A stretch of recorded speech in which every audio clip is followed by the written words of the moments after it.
योगी आदित्यनाथ लगातार समाजवादी पार्टी पर हमलावर हैं। योगी अगर अखिलेश सरकार में अफराद और माफिया राज का हवाला दे रहे हैं तो अखिलेश यादव इसे बीजेपी के अंदरूनी झगड़े से जोड़ रहे हैं। इन्हीं माफियाओं ने राजूपाल की हत्या की थी। राजूपाल एक गरीब परिवार से थे। राजूपाल एक गरीब परिवार से थे, विधायक बने थे, लेकिन किस निर्ममता के साथ उनकी हत्या हो गई थी। उस समय इन्हें याद नहीं आ रहा था पीटीए। राजूपाल जैसे गरीब मारे जाते हैं, उमेश पाल जैसे मारे जाते हैं। हम लोगों ने तो कहा कि अपराध और अपराधियों को बख्शेंगे नहीं, जीरो टॉलरेंस की नीति के तहत सरकार कार्य करेगी। अगर किसी बेटी वहां चलती हुई बेटी पर हाथ डालने का दुस्साहस किया तो उसके हाथ अलग होंगे, पैर अलग होंगे, जरूर करवा देंगे। हर बेटी को सुरक्षा प्रदान करना ये सरकार का दायित्व है और सरकार अपने इस दायित्व का निर्वहन करेगी, किसी भी हद तक जाकर के करेगी। माफिया अगर सिर उठाने का दुस्साहस करेगा तो उसको मिट्टी में मिलाने का काम भी सरकार करेगी। अगली खबर हिमाचल से। शिमला में अवैध मस्जिद निर्माण को लेकर तनातनी काफी बढ़ गई। स्थानीय लोग विरोध में सड़कों पर उतरे हैं, मस्जिद गिराने की मांग कर रहे हैं। आरोप है कि एक मंजिल की मस्जिद बनाने की आज्ञा मिली थी और 3 मंजिल मस्जिद बना दी गई। मामला अदालत में भी चला गया, लेकिन स्थानीय लोगों का गुस्सा लगातार बढ़ रहा है। जिस तरीके से, क्योंकि 190 के करीब रजिस्टर। तो शिमला में मस्जिद को गिराने की मांग को लेकर हिंदू संगठन और स्थानीय लोग लगातार प्रदर्शन कर रहे हैं।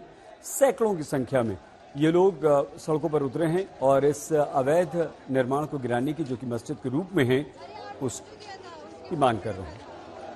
तोड़ी जाए क्योंकि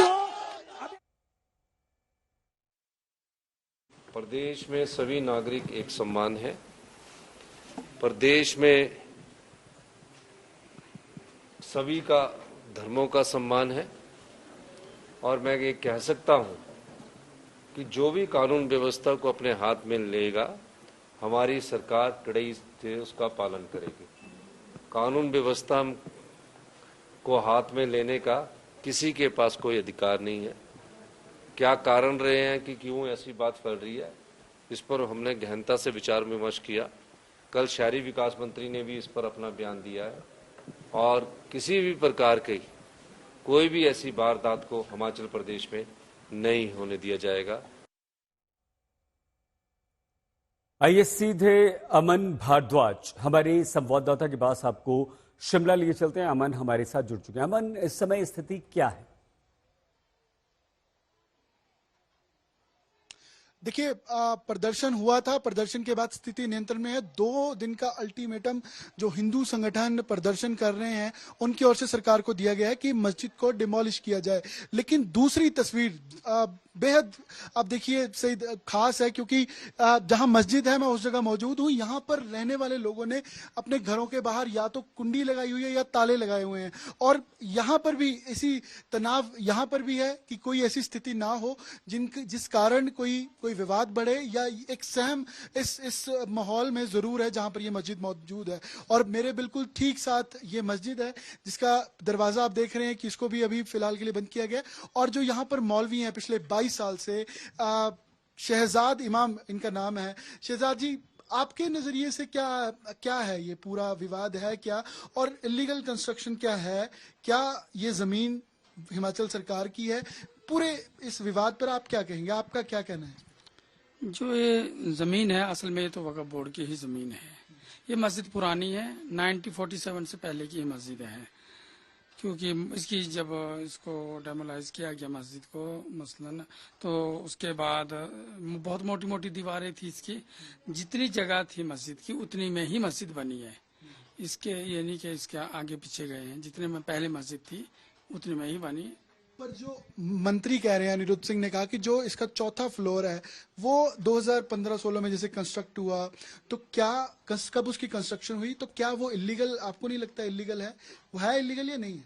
असल में ये जो है वक्फ बोर्ड मामला देख रहा है पूरा इस मामले को, और इसका केस भी चला हुआ है एमसी में।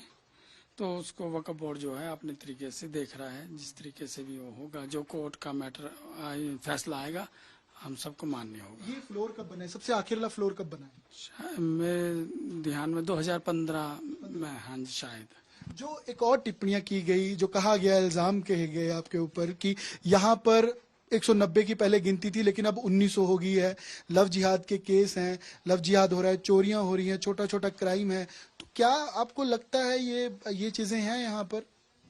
देखो, अगर ऐसा कहीं हो रहा है तो ये बहुत गलत है, ऐसा कुछ होना नहीं चाहिए। मगर लव जिहाद से मस्जिद को जोड़ना या किसी चीज को, मस्जिद से इसका कोई ताल्लुकात नहीं है।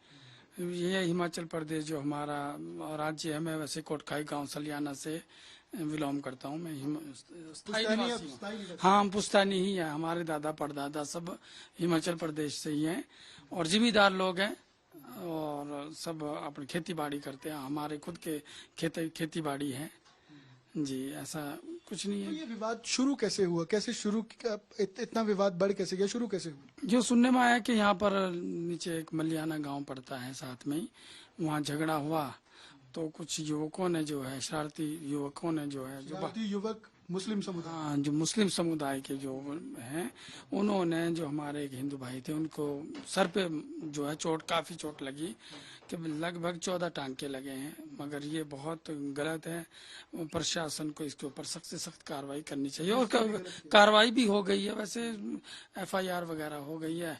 और हम जो हिंदू भाई हैं, जो उन्होंने आक्रोश किया इस मामले को लेकर, हम उनके साथ हैं। आक्रोश में आप उनके साथ? हाँ बिल्कुल, साथ क्यों ना होंगे, अगर किसी के साथ भी बुरा होगा। वो उनका आक्रोश तो ये कह रहा है कि मस्जिद को डिमोलिश किया जाए। मस्जिद के साथ इस मामले को नहीं जोड़ना चाहिए। अगर जो मस्जिद का मामला है ये MC में चला हुआ है, ये MC में चला है, जो वो मलियाना में हुआ वो पर्सनल विवाद था। यहाँ ये पर्सनली विवाद था, मगर इसको मस्जिद से जोड़ा गया तो इसके लिए। क्यों जोड़ा गया? आपको राजनीति लगती है इसके पीछे या कोई और कारण लगता है? नहीं, मैं ये भी नहीं कह सकता कि ये राजनीति होगी, बस ये है कि जो ये हुआ है बहुत गलत हुआ और ऐसा नहीं होना चाहिए। हमारा पीसफुल हिमाचल प्रदेश है और अगर कोई शरारती तत्व ऐसा करता है उसके ऊपर सख्त से सख्त कार्रवाई होनी चाहिए। अमन, सबसे बड़ा विधानसभा में जो मंत्री अनिरुद्ध की तरफ से कहा गया कि बांग्लादेश और रोहिंग्या। शिमला में संग्राम पर हमने पूर्व मुख्यमंत्री और बीजेपी के नेता जयराम ठाकुर से बात की। जयराम ठाकुर इस वक्त हमारे साथ जुड़ चुके हैं। सर, तालियां तो बीजेपी की तरफ से खूब बज रही थी जब कांग्रेस के मंत्री सवाल उठा रहे थे। देखिए, ये मुझे लगता है कि इस विषय को कांग्रेस और बीजेपी के बीच में लाने की आवश्यकता नहीं। ये एक भावनाओं से जुड़ा हुआ विषय है। जिस तरह से मंत्री जी ने भी कल हाउस में स्टेटमेंट दी है कि ये निर्माण जो है ये लीगल नहीं है, अवैध निर्माण है। और अवैध निर्माण है जो 2010 में जो है वो ध्यान में आया था, मामला दर्ज हुआ पड़ा, लेकिन कार्रवाई उसमें हुई नहीं। लेकिन ऐसी चीजों में सबसे बड़ी बात यह है कि हिम्मत और हौसला ऐसे लोगों का तब बढ़ता है जब ऊपर से इस प्रकार के इशारे होते हैं। हिमाचल प्रदेश में कांग्रेस की सरकार बनने के बाद मुख्यमंत्री ने एक स्टेटमेंट दिया कि मैं 97% हिंदुओं की पार्टी को हरा करके आया।